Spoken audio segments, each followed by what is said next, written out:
সেই রাহি অনিল বার্বে যিনি তুমবারের মতো একটি অসাধারণ ছবি বানিয়েছেন। রিসেন্ট তার ছবি এসেছিল মায়াসাবা, সেটা একটা অসাধারণ কাজ ছিল। তার একটি zero budget AI short film দেখেছিলেন মান পিসাজ বলে, যেটা ওনার ইউটিউব চ্যানেলেই অ্যাভেলেবল রয়েছে। নাদের অবস্টিকট করে সেই কাজটা আমি আমার চ্যানেলে রিভিউ করেছি। তো এই ছবিটা হচ্ছে মাত্র 36 মিনিটের একটা zero budget AI short film. এই কাজটা আপনি দেখতে বলবো, তার কারণ হচ্ছে পরিচালকের ইউনিক ভাবনা।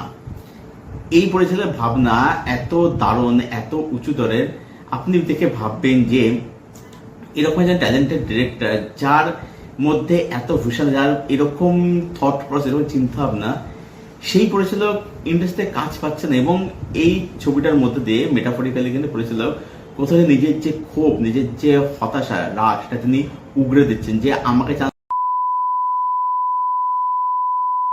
একজন ডিরেক্টরের ভাবনা কতটা ইউনিক হলে তবেই এরকম একটা কাজ বেরিয়ে আসে। যে কাজটাকে নিয়ে কথা বলছি আমি জানি আপনারা সেই কাজটার কথা অনেকেই জানেন না। তো কি নিয়ে কথা বলছি? হ্যালো এভরিওয়ান, আমি সৌভিক, ওয়েলকাম টু সিনেগানি। তো আমরা যে কাজটাকে নিয়ে কথা বলবো এই ভিডিওর মধ্যে, সেই কাজটার নাম হচ্ছে ওয়ান বিদিশা। হ্যাঁ, আমি জানি যে এই কাজটার কথা আপনারা কেউ জানেন না, কিন্তু যদি আমি পরিচালকের নামটা বলি তাহলে নিশ্চয় আপনাদের ইন্টারেস্টটা গ্রো করবে। পরিচালকের নাম হচ্ছে রাহি অনিল বার্বে। হ্যাঁ, সেই রাহি অনিল বার্বে যিনি তুমবারের মতো একটি অসাধারণ ছবি বানিয়েছেন। রিসেন্ট তার ছবি এসেছিল মায়াসাবা, সেটা একটা অসাধারণ কাজ ছিল। তার একটি zero budget AI short film দেখেছিলেন মান পিসাজ বলে, যেটা ওনার ইউটিউব চ্যানেলেই অ্যাভেলেবল রয়েছে। নাদের অবস্টিকট করে সেই কাজটা আমি আমার চ্যানেলে রিভিউ করেছি। তো এই ছবিটা হচ্ছে মাত্র 36 মিনিটের একটা zero budget AI short film.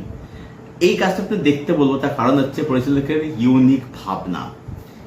এই পরিচালকের ভাবনা এত দারুণ, এত উঁচু দরের, আপনি দেখে ভাববেন যে এরকম একজন ট্যালেন্টেড ডিরেক্টর যার মধ্যে এত ভীষণ, যার এরকম থট প্রসেস, এরকম চিন্তা ভাবনা, সেই পরিচালক ইন্ডাস্ট্রিতে কাজ পাচ্ছে না। এবং এই ছবিটার মধ্যে দিয়ে মেটাফরিক্যালি কিন্তু পরিচালক কোথাও নিজের যে ক্ষোভ, নিজের যে হতাশা, রাগ, সেটা তিনি উগড়ে দিচ্ছেন যে আমাকে চান্স দেবে না, আমি ঠিক নিজের মতো করে কাজ করে দেবো। কারণ আর্টের কোনো কিন্তু সীমা পরিসীমা নেই। আপনি চাইলে একটা আর্ট ফর্মকে, আপনার সৃষ্টিকে, আপনার ক্রিয়েশনকে আপনি যে কোনো জায়গায় আপনি সেটাকে মানে প্লেস করতে, মানুষকে আপনি দেখাতে পারেন। এখানে কোথায় দেখাচ্ছেন দ্যাট ইজ নট ইম্পর্টেন্ট। আপনি দেখাচ্ছেন, কাজটা মানুষের পৌঁছে দিচ্ছেন, এটাই যে সব থেকে ইম্পর্টেন্ট। এটাই পরিচালকের এই যে ভাবনা, এটার মধ্যে দিয়ে খুব বিউটিফুলি উঠে আসে।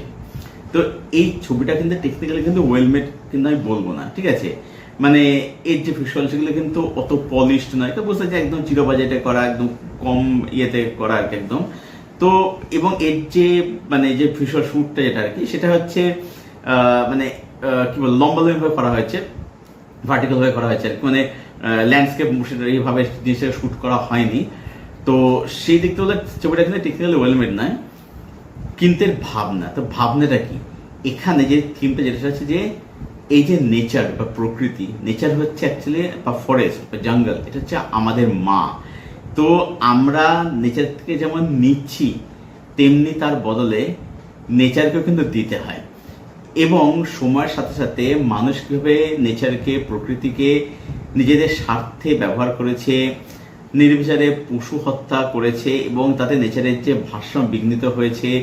এবং প্রকৃতি মায়ের কাছে মানুষ থেকে শুরু করে সব কিছু, সেটা জল, বাতাস, প্রতিটা এলিমেন্ট আর কি, সেটা পশু পাখি, জীব জন্তু, সবাই আসলে নিজের কাছে তার সন্তানের মতো। তো আপনি নেচারের যখন ভালো করছেন, তখন নেচারের থেকে আপনি যে তার শান্ত সৌম্য যে রূপটা দেখতে পাচ্ছেন, সুন্দর রূপ দেখতে, সেটা যেন আপনাকে মানে মুগ্ধ করছে।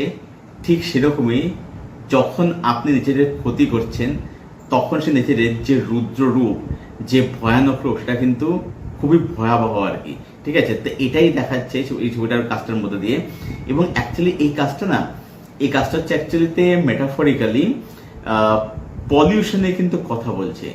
যে পলিউশন, যে মানুষের এই যে কাজ এর ফলে আর কি, এই যে নির্বিচারে পশু হত্যা বা নেচারের ক্ষতি করা, এই যে গাছ কেটে ফেলা বা ফরেস্টকে, অরণ্যকে ধ্বংস করা, এই যে ব্যাপারগুলো, এবং এর ফলে প্রকৃতির যে ক্ষতি হয় এবং এই যেটা ভারসাম্য বিঘ্নিত হয় এবং এর ফলে যে পলিউশনের সৃষ্টি হওয়া, এইটাকে মেটাফরিক্যালি কিন্তু পরিচালক দেখাচ্ছেন। এবং অ্যাকচুয়ালি এখানে আপনি চরিত্র লিখতে বুঝতে পারবেন, এখানে এটা রাজকুমার রাজার একটা ক্যারেক্টার থাকে, তার থেকে বুঝতে পারবেন যে এখানে পরিচালক কিন্তু কোথাও গিয়ে না মানে তার যে ক্ষোভটা, মানে এখানে প্রকৃতি মায়ের যে চরিত্রে যেভাবে দেখানো হয়েছে তার মানে যে কষ্ট, এবং প্রথমে তার শান্তরূপ দেখতে পাই এবং তারপর সেখানে তার যে কষ্ট এবং সেখান থেকে তার যে রুদ্র রূপ, যে রাগী রূপ, সেটা আমরা দেখতে পাই, সেটা কিন্তু অভূতপূর্ব।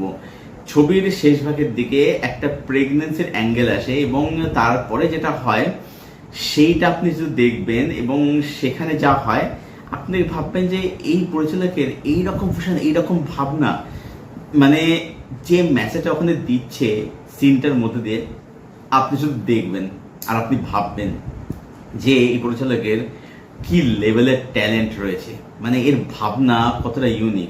এটা কোনো হরর ফিল্ম থেকে বলবো না, এটা একটা ডার্ক ফ্যান্টাসি, একটা নেচার রিলেটেড একটা কাজ আর কি এখানে। তো এখানে যেটা বললাম যে শুধু মানুষ না, এখানে প্রকৃতিকেও একটা ইটসেলফ চরিত্র, অ্যাকচুয়ালি প্রকৃতি এখানে যেটা প্রধান চরিত্র বলে আপনি কনসিডার করতে পারেন। তো সব মিলে আমি বলবো যে আমার তো কাজটা ভীষণ ভীষণ ভালো, মানে এত দারুণ একটা কাজ, এত দারুণ ইউনিক একটা ভাবনা। হ্যাঁ, যেটা বললেন ছবিটা টেকনিক্যালি ওয়েল মেড নয়, ছবিটার মধ্যে টেকনিক্যালি যথেষ্ট সমস্যা রয়েছে। শ্যুটটা মানে যে মানে কালার টোন বলুন সবকিছু একটা একটা একটা নোংরা টাইপের দেখতে লাগবে আর কি, ঠিক আছে। এরকম একটা, কারণ যেহেতু জিরো বাজেটে যেহেতু করা বুঝতে পারছি না আর কি, বাজেট ইস্যু তো রয়েছে, তো সেই কারণেই সেগুলো শ্যুট মানে দেখতে করা পলিশ লাগবে না দেখতে। বাট আমি কাজটা আপনি রেকমেন্ড করছি, কাজটা আপনার দেখুন, বিকজ পরিচালকের ইউনিক ভাবনার জন্য। আমি চেষ্টা করছি ডেসক্রিপশন বক্সে এই কাজটার লিঙ্কটা দিয়ে রাখার, আপনার সেই লিঙ্কে ডিরেক্ট ক্লিক করুন এবং কাজটা আপনার দেখুন। খুব বেশি ভিউজ এখন অব্দি হয়নি, দেখলাম যে 6 কি 7 ঘন্টা মাত্র 115টা ভিউজ হয়েছে, যেটা মানে এদের মধ্যে পরিচালকের পক্ষে যেটা একদমই ভালো নয়। কারণ অ্যাকচুয়ালি দেখা যায় যে অনেক আগডুম বাগডুম কন্টেন্ট, সেগুলো মানে মিলিয়ন ভিউজ সেগুলো জেনারেট করে বসে থাকে। তো সেখানে এরকম একটা কাজ, এরকম একটা এক্সপেরিমেন্টাল জিনিস, সেটা এরকম ভিউজ পাচ্ছে না, মানে এটা সত্যি মানে দেখতে খুবই খারাপ লাগছে দেখতে আর কি। তো এটাই ছিল আমার ওপিনিয়ন ওয়ান বিদিশা এই কাজটা কেন্দ্র করে। আচ্ছা, এই কাজটা কিন্তু মানে বিভিন্ন এপিসোড ওয়াইজ কাজটাকে ভাগ করা হয়েছে, ঠিক আছে। তো আপনার এপিসোডের নামগুলো দেখবেন এবং যত এই কাজটা এগোতে থাকে না, আপনারা তত থিমটা বুঝতে পারবেন এবং পরিচালকের বক্তব্য বা তিনি কি বলতে চাইছেন আপনার তত ভালো করে পরিষ্কার বুঝতে পারবেন আর কি। তো আপনারা আপনি সত্যি বের করুন এবং বের করে কাজটাকে দেখুন, দেখে জানাবেন কমেন্ট করে কাজটা আপনার কিরকম লাগলো। আর যাদের কাজটা দেখা হয়ে গেছে অলরেডি, যারা কাজটা দেখে ফেলে, যদি কারো দেখা হয়ে থাকে, আপনাদের কি ওপিনিয়ন সেটা অবশ্যই জানাবেন কমেন্ট করে। আপনাদের কমেন্টের উত্তর আমি অবশ্যই দেবো।